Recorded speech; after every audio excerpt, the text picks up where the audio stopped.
Welcome back. I am your friend, Robson Mulumbe, the President and the CEO of Empowerment International. Empowerment International is an organization that focuses on leadership development and good governance. In addition to my role as the President of Empowerment, I am also a lead pastor of Cornerstone Assembly that is located in Needham, Massachusetts. Therefore, my views tonight will be formed and shaped by my theological and biblical convictions. But before we dive deep into this conversation today, I'd like to ask you to subscribe to our channel and also share it with your friends. Empowerment International is committed to transforming Malawi and Africa by raising, developing, and equipping godly, competent, but also servant-hearted leaders who will in return drive a meaningful and lasting change in our communities and also in our nation, but also in our continent. In our last video, if you remember, I talked about the cost of incompetence and corruption. Malawians, especially those living in rural areas, are paying a heavy price for the incompetence and corruption of our elected and appointed officials. So today, as we celebrate Independence Day soon, on July 6th, marking 61 years of our republic, I would like to talk about servant leadership. Because since independence, we have been promised a better Malawi tomorrow, which never comes. 6 presidents later, the song is still the same, just different musicians and different arrangement of the song. The past 30 years, voters are flattered by presidential candidates with promises like, "I'll be your servant. I am here to serve you." Yet as soon as they are voted into office, they become abusive masters who serve themselves, serve their families, and serve their closest friends. Now, servant leadership is a biblical concept. And because it is a biblical concept, it is also closely related with godliness. This is why Moses in the Bible is one of the ranked the best and the greatest servant leader in history, and is the most respected leader by all major world religions. But the Bible reveals some of the qualities that set him apart as a great leader. Although he grew up in Egypt, in the palace, Moses abandoned his position as the prince of Egypt and all its benefits in order to serve the people of Israel, his people. Servant leaders sacrifice their comfort for the people they serve, not sacrificing other people's comfort for their own. I have a frame in my house which says that any leadership that avoids sacrifice is not worth the following. In the contrary, the majority of our so-called servant leaders get so rich the first 5 years of their public office. They normally come into office with nothing, but less than 5 years later, they possess countless homes in Malawi, in the United Kingdom, in the United States, alongside with huge bank accounts outside the African continent. Besides the sacrificial nature of servant leadership, Exodus chapter number 18 reveals some of the greatest wisdom for those that are striving for success as servant leaders. First, from verse number 19, servant leaders understand that they may not be the smartest in the room, but they know to listen to wise and godly counsel. Number two, in verse number 19, we also see that servant leaders understands that they have two masters, God first, and then the people that they serve.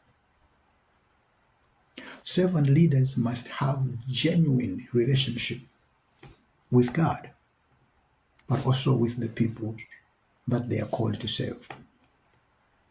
Servant leaders stands between God and the people. Now, if servant leadership is a biblical concept, then it is also biblical to conclude that it is only in the context of godly and biblical leadership where serving two masters is permitted. Yeah, that sounds contradictory. Servant leaders lead by example.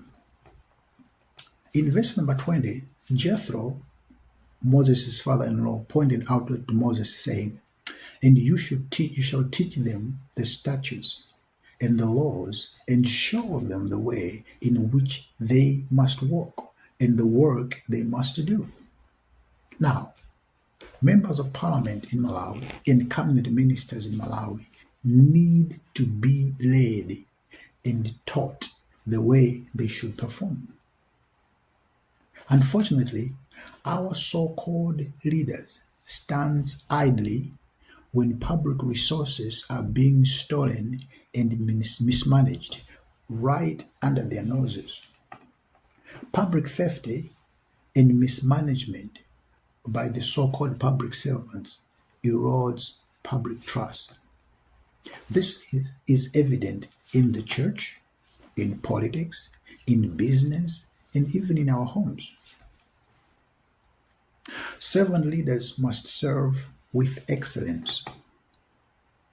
One of the main reasons that I think and believe that Dr. Chakwera was elected into public office was his church background.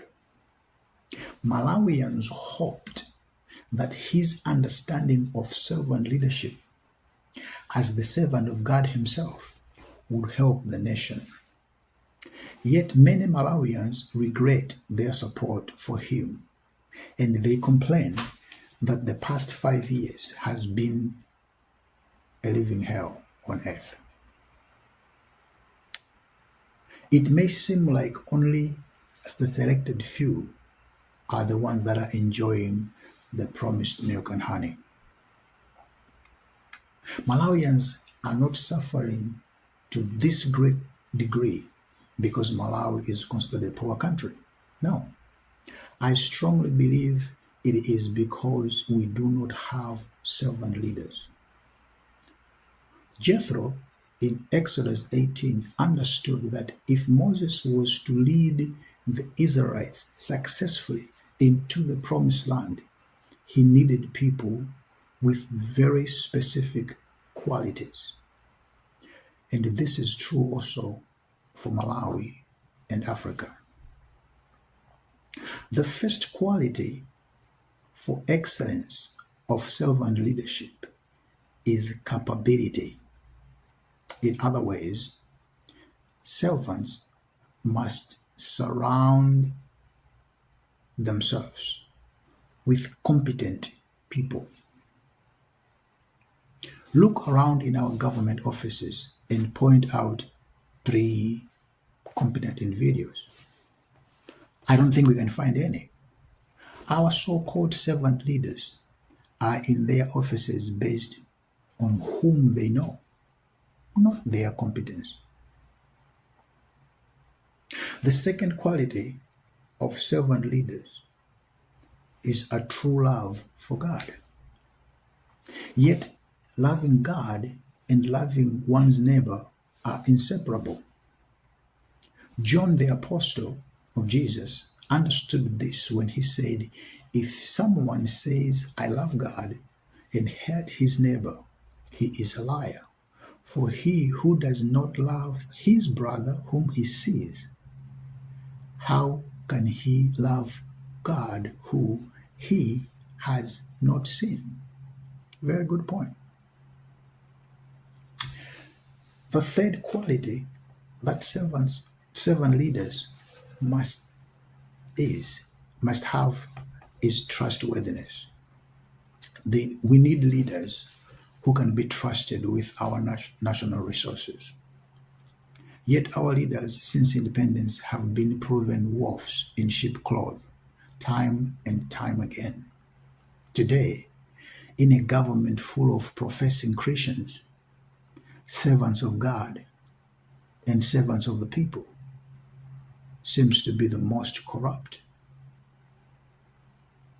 Something is very wrong and unethical in this matter. The fourth quality of servant leaders is hating dishonest gain. I cannot think of any office in Malawi, government or otherwise, where corruption and bribery are not openly practiced. Yes, servant leadership requires men and women who hate bribes and dishonest gains.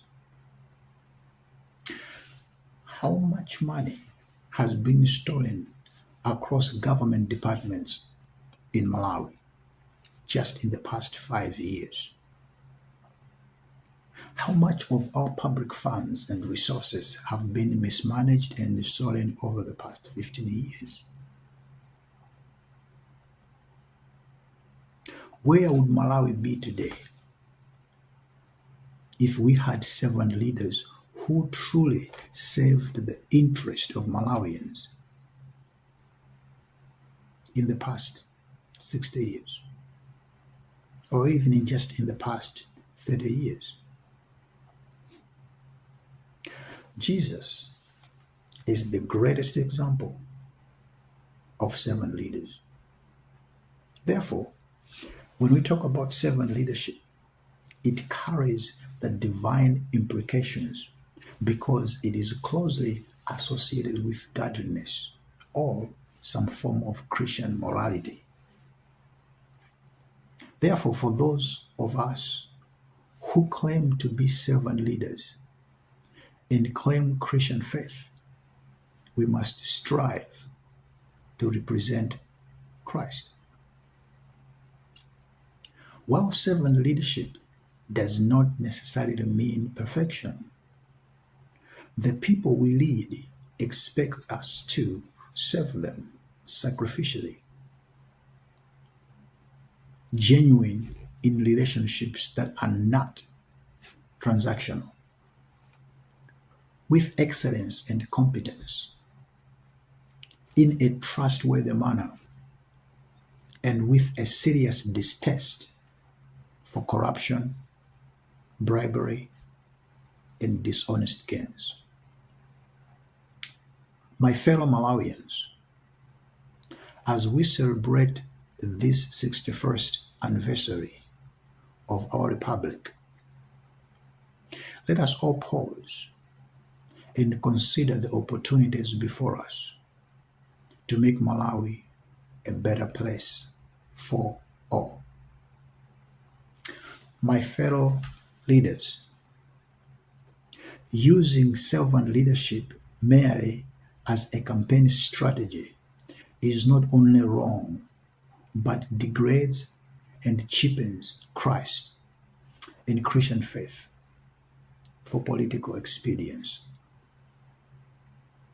Leaders, who exploit people's desperation and ignorance to advance our agenda is simply wrong. Servant leaders must empower others and not exploit them.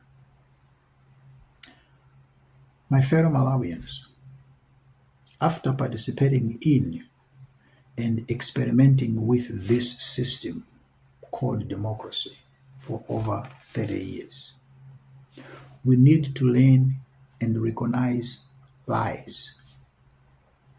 It is time to develop a nationalistic mindset, not a regionalistic or tribalistic thinking.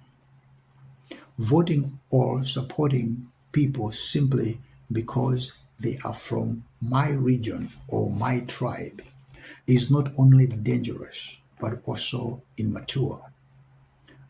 Voting for someone merely because he or she has given you a piece of cloth or 5,000 kwacha is insulting, it is short-sighted, and also it cheapens or sell our nation at a very cheap price.